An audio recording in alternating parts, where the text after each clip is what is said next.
What's up, YouTube? All right, so 1 week post-op on my vertical sleeve gastrectomy. I had my surgery last Monday, February 26th, 2017. Today is March 6th, 2017. So exactly 1 week, and I tell you, it was a very fast week, a very rough week to start off, but ended off on a pretty good note. Um, how am I feeling? Let's see. Feeling pretty good. Almost back to normal. Um, some energy loss here and there throughout the day if I don't take in enough of my protein requirements. A little bit of soreness on one of the incisions still, like when I sit, and hurts right now a little bit. But nothing unmanageable, nothing out of the ordinary. Um, let's go. Let's go to the stats right away. Okay, so the day before my surgery, before I started my liquid diet, this is after binging on White Castle Saturday night and washing it down with chocolate-covered Twinkies. It's a good farewell meal, I would say. 293.6 pounds in the morning, around 35% body fat.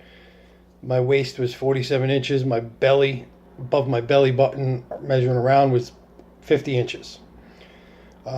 This weight actually of yesterday, actually I'm going to go with today's weight. Today was 271.8, and did a body fat measurement. I got this pretty cool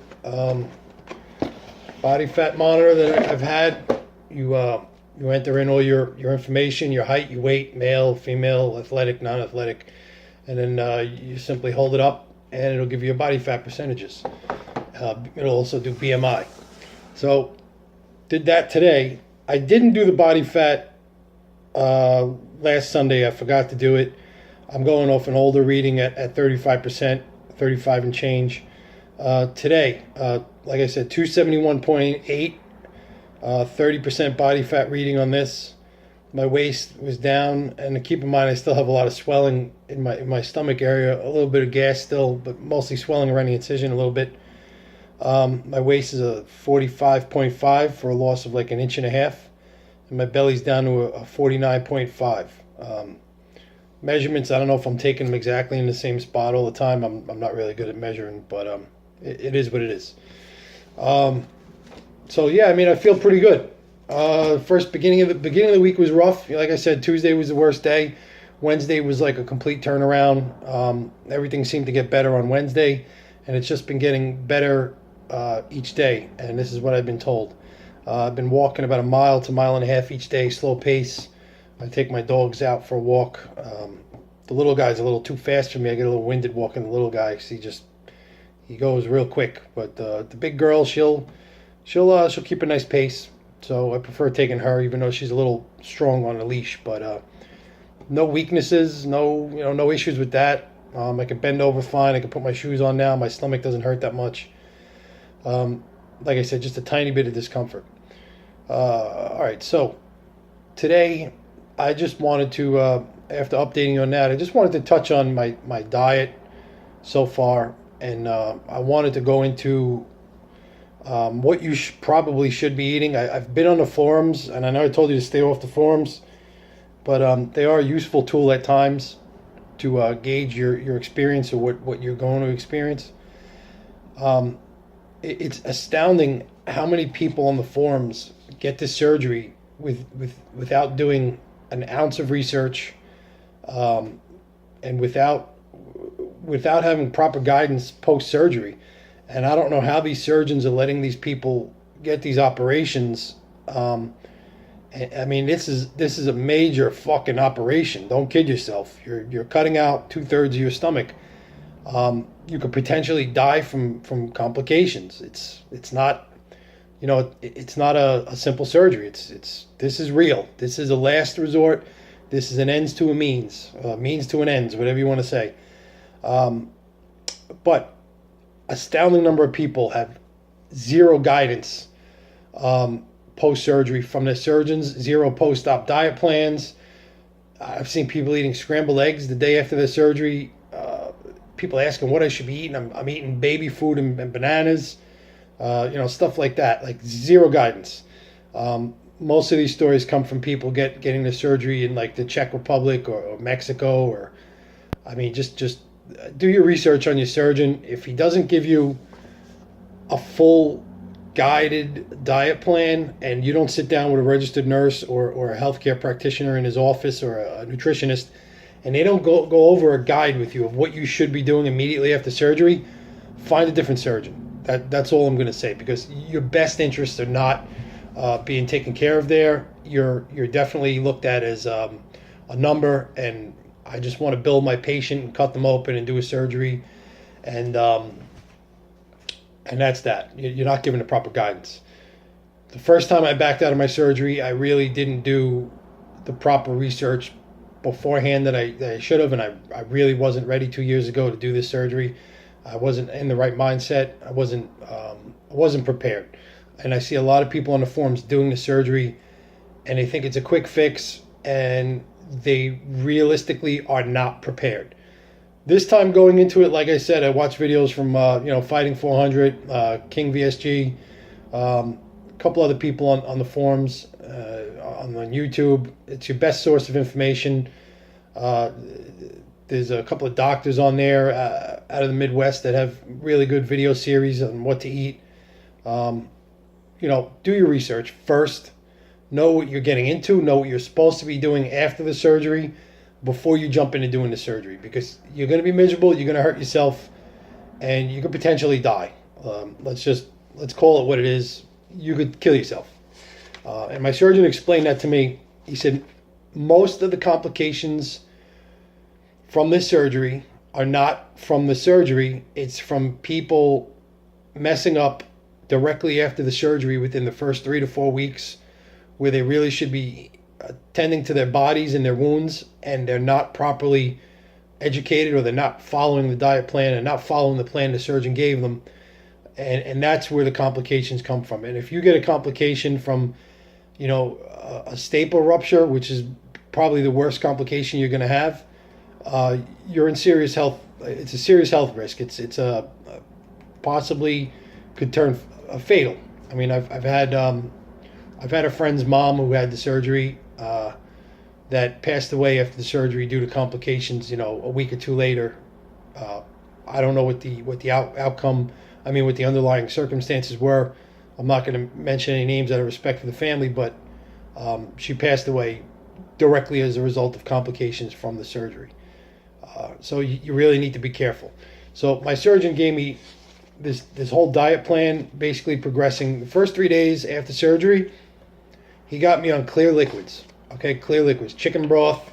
I'll just go over this. Chicken broth, water, ice chips, fat-free chicken broth, everything fat-free, sugar-free, nothing with fat, nothing with sugar.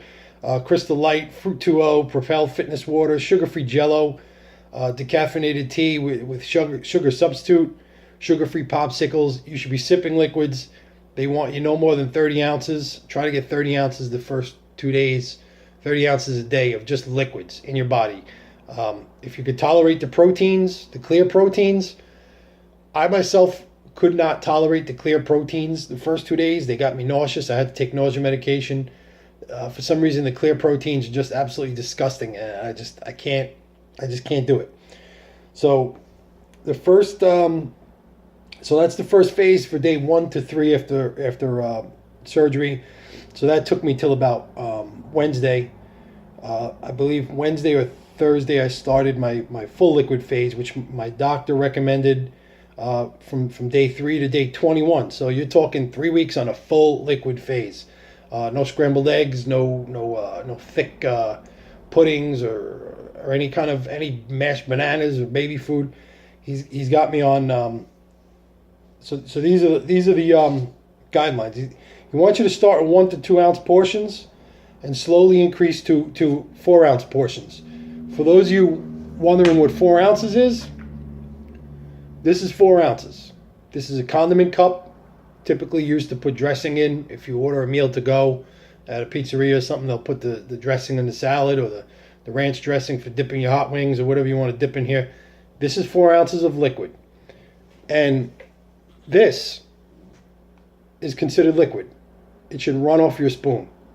Okay, this right here is 4 ounces of fat-free, sugar-free Jello pudding with a scoop of what I like to use this Gen Pro protein added to it, and believe it or not, this tiny little scoop right here, 30 grams of protein. So what I'll do is I'll make my pudding in a measuring cup. I'll add about a half a scoop of this. I don't want to go 30 grams at a meal at a time, so about a half a scoop. I'll mix it up, and then I'll water it down. You could either use fat-free milk, which is on the diet plan, or I'll water it down with some of this Premier protein, either banana flavored or vanilla flavored or whatever. I'll water it down and get a little extra protein in there. So this little 4 ounce meal that I'm going to have in a little while for my breakfast is the maximum you should be eating for the first couple of weeks, and this is the consistency you should be eating first couple of weeks. But this little cup right here would probably have 15, maybe 20 grams of protein in it, which is not bad. It gets me going. It fills me up. So the first, like I said, so his recommended foods, first couple of weeks, skim milk, Greek style yogurt that does not contain pieces of fruit.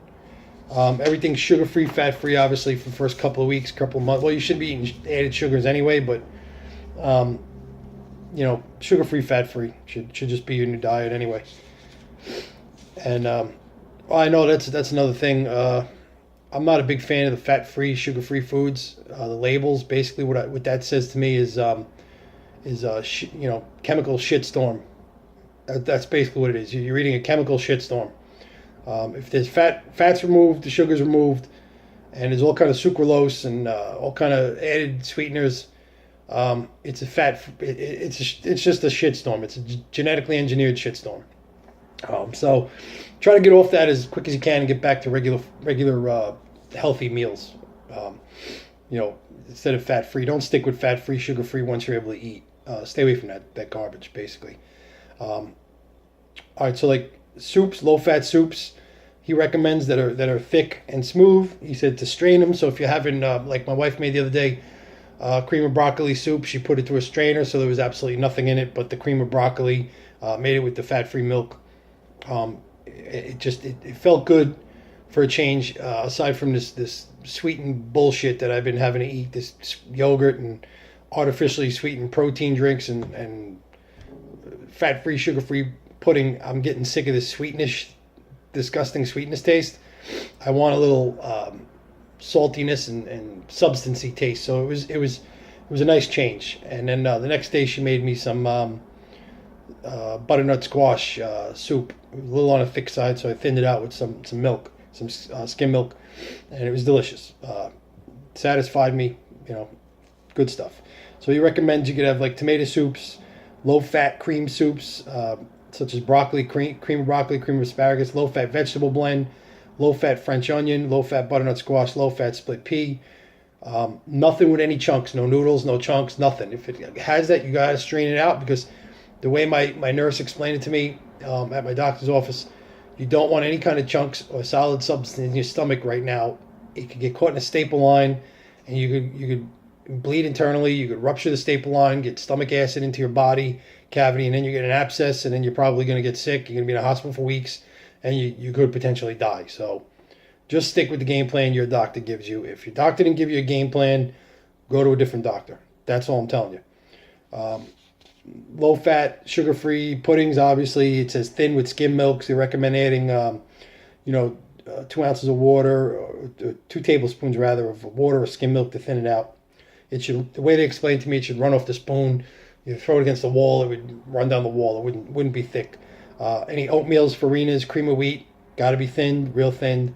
Low-sodium vegetable juice, such as V8, stuff like that. So a sample meal, a sample day for me would be at 8 a.m. They have me, and this is all planned out here. So if your doctor didn't give you something like this, find a different doctor. That's what I'm saying. So my breakfast would be about 2 ounces of farina or cream of wheat mixed with 2 tablespoons of skim milk, thin. Go from 2 ounces, graduate to 4 ounces if you could. I had no problem the first time I went to the liquids going straight to 4 ounces. My nurse said, do not push myself, take it easy, you don't want to hurt yourself. So slow down. Like, just take it easy, take it slow, day by day. You'll get there. All right, so you don't want, and you don't want to drink anything a half hour before you eat your meal. So if I'm eating my meal at 8 a.m., I don't drink past 7:30 a.m. So I'll get my fluids in at 7:30 with my vitamins. 8 o'clock, I'll eat my 2 ounces of farina, my delicious watery farina or pudding or whatever it is. Wait at least an hour before sipping on clear, non-carbonated, calorie-free, sugar-free liquids. You can also sip on your added protein drinks in between. Just make sure you stop a half hour before your first meal. That's what they're recommending. And then 10:30 a.m. Again, 2 to 4 ounces of a protein supplement. These are considered snacks in between. Then you could also go back to sipping on your liquids an hour after that. 12:30 p.m. They got me another 2 ounces of, say, tomato soup or plain Greek style yogurt. Same guidelines, watered down, watery consistency. And again, wait an hour before drinking your liquids. And then at 3:30 p.m., they got me 2 to 4 ounces of a protein supplement again. Going back to this, delicious. I sip on. I could honestly, this is 11 ounces. I could probably finish one of these in less than an hour, but my doctor's office told me just slow down, take it easy. 2 to 4 ounce servings at a time. Sip, don't gulp. Take it easy. Everything has to heal inside. So then for dinner, basically I'm having again 2 ounces of say low-fat cream of broccoli soup or 2 ounces of fat-free, sugar-free pudding. Like I said, graduate 2 to 4 ounces as you can tolerate it. And then that's it. That's all I'm eating. I'm not eating past 6:30. I'm drinking on clear liquids after that if I want. And basically the next phase 3, this is going to be down the road. I'm not really going to get into it because I'm not there yet, and I don't want to make myself hungry because honestly I've been craving. I've been craving some foods. Like the surgery will help you with the cravings. Don't get me wrong, but there's absolutely no way without the surgery I could survive a week on eating this as meals. There's no way. But you do get hungry. I'm hungry during the day. I feel a little bit of hunger. I don't know if it's the head hunger or a little bit of physical hunger, but the cravings are for some reason I've been craving tuna fish, salmon. I just started craving hummus for some reason the other day, and I'm not a big. I like hummus, but I'm not crazy about it. But I just started craving it. I guess the consistency, the chewing, I guess you miss the chewing instead of the sipping and slurping. Another tip: use like a really small spoon, like a baby spoon or something when you first start eating. It makes it easier. Take smaller bites, space it out in between. So back to the cravings. Yeah, I've sat down with my family. I've watched them eat dinner. They're having chicken with asparagus and stuff. It looks delicious, smells delicious. And I'm sitting there eating my soup, my 4 ounces of soup and pudding. I'll sit at the table, eyeing everybody's food. It looks delicious. As soon as I get my substance in me, I calm down. I feel good. It really helps with the craving. Like I said, there's absolutely no way you can do this diet without the surgery. I dare anyone out there to try this for a week, eating these 2 ounces of soupy liquid, and let me know you don't go crazy. But the surgery actually helps. It actually helps the entire process of beating the head hunger and getting out of your bad habits. And another one of the bad habits that was explained to me was the drinking with your meals, obviously. The reason behind that, so you're putting your food in your stomach, right? Makes you feel full. You want to stay full for as long as possible to trick your brain into having a feeling of I'm satisfied, that's enough, I'm full, I don't want to eat anymore, I just physically can't, I don't want to. When you pump a liquid in at dinner, so you're at dinner eating your cheeseburger, you eat half your cheeseburger, you start feeling a little bloated, and then you go to your soda pop or whatever you're drinking, your beverage, your beer. Now you're actually physically forcing that cheeseburger, you're washing it out of your stomach and into your intestines sooner than it needs to be put in there. And now you're opening up extra real estate in your stomach. So you're actually eating more at one meal than you should by washing the food out of your stomach. And that's how it's explained to me. That's how the doctor explained it to me. That's how I've been doing all my research. That's what I've read multiple times. And that's probably the reason most people overeat to begin with. You're eating a larger portion because you're washing the food out of your stomach. You're not feeling satisfied, and you're fitting in more food than you need to fit in on a regular basis. So that's that. basically, I mean, yeah, I don't script any of these videos, so I kind of lost track actually, to be honest with you. I just can't wait for phase two, which is phase three of my diet should be in about a week or two, which is going to pureed foods, man. You could take whatever you want, beans, chicken, whatever, puree it up in a blender and eat like a nice mashed potato consistency type food, which at that stage they say you will start feeling feeling satisfied with your meals, and you really start to feel the restriction of the sleeve. Right now, I don't feel it. You don't feel the restriction. Unless you drink something too fast, you'll feel like a little pressure or whatever, a couple of waves through my stomach. It'll feel funny, and then I'll burp a little. That's about it. So I mean, I hope that I covered everything about this post-op diet plan that you should be on immediately following the surgery. Because a lot of people on the forum seem to be just completely misinformed or have zero guidance. So I hope this could help somebody. If one person, then whatever. I feel like there was nobody out there to really help me in my life learn all this. I had to go out and find it on my own and research it on my own. And I'm at the stage where if this works for me, I mean, I feel it will. I'm down over 20 pounds already the first week of surgery. And I'm an active guy. So once I get back and cleared for the gym and working out, I don't see any problem shredding 2 to 4 pounds a week for me and getting to my goal weight, which is about 210 pounds. I could probably get a little lower with this diet and with this tool. I could probably do that, but we'll see. Take it one day at a time. But if like I said, if I could help one person on their journey to lose weight, then hey, it is what it is, man. I feel blessed to have helped you. But I'm gonna sign off for now. I'm gonna update you next week on my second week after my doctor's visit. And if there's any questions, just post on my video, email me, whatever. I'll try to answer them. I don't know if I'm entertaining you or informing you. It is what it is. I know it's kind of bland, unedited, nothing special, just giving you the cold hard facts. But I'm going to reiterate before I finish this video, back to my original thing. Like, if your doctor did not give you proper guidance to follow up this surgery, this major surgery you're having on your body, do yourself a favor, research him, find a different doctor, go somewhere where there's more assistance afterwards, go to a seminar, do something. Just don't jump into this thinking I'm just going to have my stomach cut out and everything is going to be great and I'm going to wake up skinny, because you're not. You're absolutely fucking not. It's not going to happen. And another thing, people said this is a lot of people busted balls, with guys that I know that had the surgery in the past. They said, oh yeah, this guy, you took the easy way out. You went and got the surgery. Let me tell you something. This is definitely not the easy way out. I'm going to hammer that again. This is not if you could tell me that eating this for dinner is the easy way out, absolutely not. The easy way out is doing absolutely nothing about your health, doing nothing about your weight, and just continuing on the path that you're on and just putting on more weight, eating whatever you want. Because I can tell you, I've been on that diet plan for the past 10, 15 years, the eating whatever you want diet plan, and you will get results. It absolutely fucking works. You won't get the results that you're thinking you're going to get. You're going to get fat, and you're going to die young, and your health is going to be a mess, and that's what's going to happen.